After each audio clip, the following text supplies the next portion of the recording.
El siguiente material es una reacción al video de Natán Rocha. El Mesías es divino. El último video que hice la semana pasada, tratamos el tema de la Torah oral. La pregunta era, ¿la Torah oral es mentira? Y resumimos que la Torah oral no es mentira, porque la Torah oral fue incluso primero que la Torah escrita, porque está dicho, y dijo Dios que sea la luz. Y también está dicho, también está escrito, y le dijo Dios a Moisés. Entonces, todas las instrucciones que Dios le entregó a Moisés, se las entregó de manera oral, y después le dijo a Moisés que las escribiera en un libro. ¿Sí? Eh, Esto obedece a la premisa de que Dios habló y el mundo fue creado, ¿cierto? Dios habló y las cosas se realizaron. Entonces, así resolvemos la primera pregunta. ¿La Torah oral es mentira? No, no es mentira, porque si fuera mentira, entonces lo que dijo Dios es mentira. Esta afirmación de Natán la podemos encontrar en el Talmud de Babilonia en el Tratado de Beracot 5a.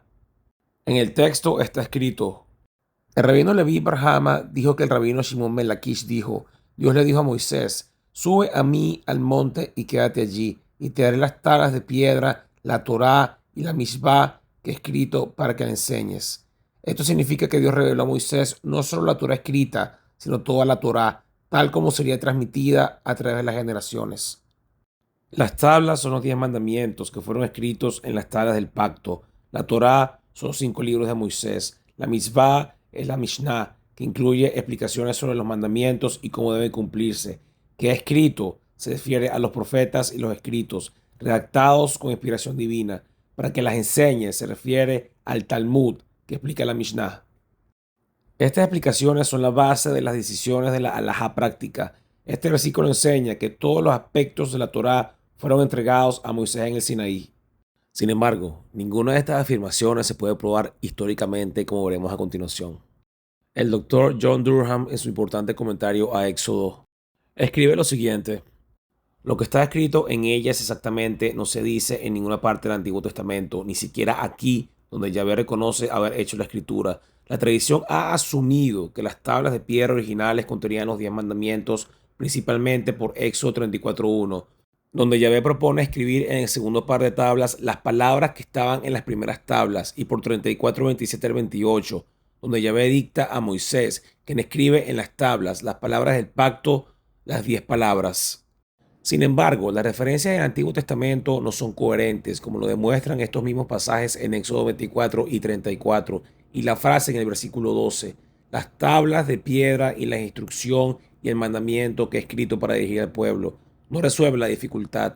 La referencia al contenido de las tablas es completamente ambigua. Además, el importante y respetado profesor y doctor William Prof, en su comentario a Éxodo, nos habla sobre el anacronismo de la ley oral, ya que según la cultura semialfabetizada de Israel, un mensaje solo era oficial una vez que había sido tanto escrito como leído en voz alta. Y esto es aún más problemático dentro del judaísmo, como comenta el respetado profesor John Mayer. En el volumen 1 de esta obra magistral, él escribe: la fuente más antigua es la Mishnah, que fue escrita aproximadamente 200 años después de la infancia de Jesús. Algunas tradiciones en la Mishnah son, sin duda, bastante antiguas, pero determinar cuáles se remontan siglos atrás y cuáles pueden ser del origen más reciente no es tarea fácil. El hecho de que se añada el nombre de un rabino venerado a un dicho no garantiza su autenticidad. Además, las enseñanzas de los rabinos pueden en ocasiones reflejar más el ideal que promovían que una descripción sociológica precisa de lo que realmente ocurría en una ciudad judía promedio. Si esto es cierto en el caso de la relativamente temprana Mishnah, el uso de los Talmudes para describir cómo podría haber sido la educación de un judío como Jesús es aún más problemático. Y este mito de la ley oral se pone aún más problemático cuando traemos a Antonio Piñero. Por ejemplo, en su blog digital donde habla sobre Ben Pantera como padre real de Jesús. Él escribe: muchos me han preguntado acerca de lo que indica el título de esta postal y siempre he respondido que la noticia parece más bien un infundio o un bulo, aunque muchos judíos actuales lo crean a pie juntillas, ya que lo dice el Talmud. Naturalmente, el Talmud y otra obra llamada Sefer Toledo Yeshu nos refleja un panfleto que representa la opinión popular que los judíos tenían y siguen teniendo de la figura de Jesús. Este es el gran enemigo público del judaísmo y después Pablo. ¿Cómo no le van a faltar respeto a Jesús, como algunos me han indicado? Lo extraño sería lo contrario. Sin embargo, Piñero concluye en este artículo: ustedes verán si el texto merece credibilidad histórica. La crítica rechaza unánimemente tal credibilidad. Luego, en su comentario al Nuevo Testamento, Piñero afirma que algunos tratados del Talmud poseen una casuística delirante. Luego Piñero nos dice que los mismos autores judíos cuestionan los datos proporcionados por el Talmud.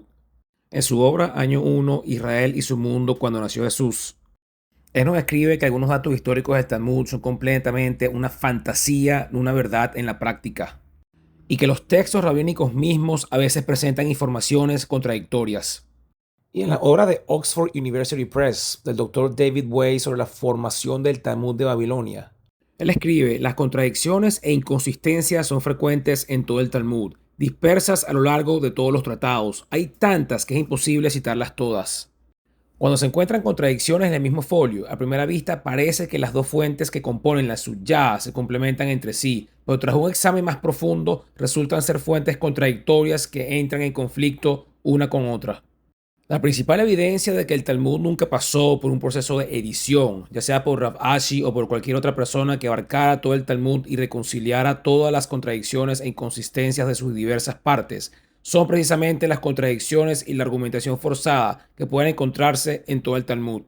Las contradicciones no solo aparecen entre distintos tratados, sino incluso en el mismo folio, lo que hace imposible afirmar que no fueron percibidas. Si Rav Ashi editó el Talmud, ¿por qué no eliminó las contradicciones? En esta obra compilada de los estudios del rabino Salomón Schechter, las contradicciones en el conjunto resultante son inevitables. Así encontramos que un rabino atribuye a su propio maestro una determinada opinión sobre un tema en particular, mientras que en otro pasaje otro rabino atribuye a la misma autoridad precisamente la opinión opuesta. Que se hayan introducido errores en el texto era igualmente inevitable, que algunos textos hayan sido accidentalmente mutilados o malinterpretados y que otros hayan sido deliberada y maliciosamente distorsionados es bastante seguro. Estos defectos generan dudas y oscuridades, ante las cuales ni la crítica textual ni el acumen filológico son de gran ayuda, ya que todas las demás fuentes de la literatura rabínica antigua que pudieran consultarse tienen los mismos defectos. En la obra Introducción de la Torá, utilizando el pensamiento de Ibn Ezra por la autora Irene Lancaster, está escrito: los rabinos también argumentaban que hubo momentos en los que ambas Torá fueron olvidadas, por ejemplo, durante el exilio en Babilonia en el siglo VI a.C. y en la destrucción del segundo templo en el siglo I. Ciertas costumbres sobrevivieron mientras que otras cayeron en desuso. Aquellas costumbres que no contaban con apoyo textual ni base lógica, pero que eran evidentemente de origen antiguo, también fueron designadas como transmitidas a Moisés en el Sinaí. Podemos ver, por lo tanto, que el estatus de la Torá oral pronto se asemejó al estatus canónico de la Torá escrita. Weiss Halivni resume la situación de la siguiente manera: la diferencia en severidad entre un mandato bíblico y una ordenanza rabínica probablemente surgió durante el periodo tanaíta, siglos II y III después de Cristo. Muchas leyes que antes se consideraban bíblicas ahora pasaron a ser rabínicas. El Dr. Gunther Sternberger, en su introducción al Talmud y al Midrash: repeticiones de alajot, contradicciones internas, decisiones anónimas que divergen y contradicen las opiniones del rabino citadas en otros lugares, así como algunas observaciones lingüísticas. Las repeticiones y especialmente las contradicciones son difíciles de explicar en un código de ley vigente. El Talmud de Babilonia no es una obra uniforme, sino que utiliza múltiples fuentes y une capas de diferentes épocas y generaciones. Diferentes autores, redactores y escuelas participaron en el desarrollo del Talmud. Cada tratado es un libro en sí mismo. Esto se infiere a partir de las numerosas diferencias y contradicciones en los textos y duplicaciones, incluso dentro de sus tratados individuales. Y aquí les dejo una pequeña introducción a este tema de la ley oral babilónica judía. Y estén atentos que próximamente tendré un debate sobre esta ley babilónica con un converso al judaísmo ortodoxo. Bendiciones.